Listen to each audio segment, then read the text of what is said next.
Isang mapagpalang umaga po sa ating lahat. Andito po ako ngayon sa farm. Yun. Ito yung aking dalawang inahin na pure native pig. Yan. Yan sila, ang lalaki. At saka ito yung yung isa nandito din sa loob. Yan.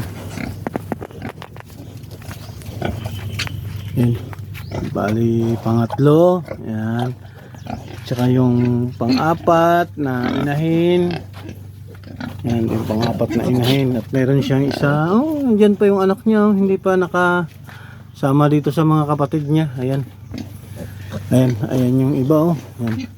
2, 4, 6, 8, 10, 11. 11 lahat yung yung biik namin dito na pure native pig.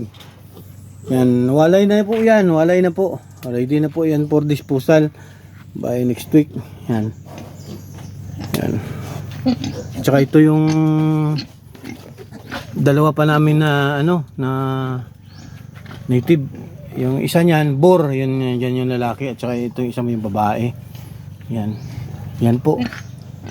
Oh. Tsaka ito buntis na to. Buntis na po yan. Tsaka yung isa, bali tatlo na po yung buntis na inahin dito. Yan. Sige po, maraming salamat sa inyong pagpanood ng aking video. Yan. Yan. Maraming salamat po.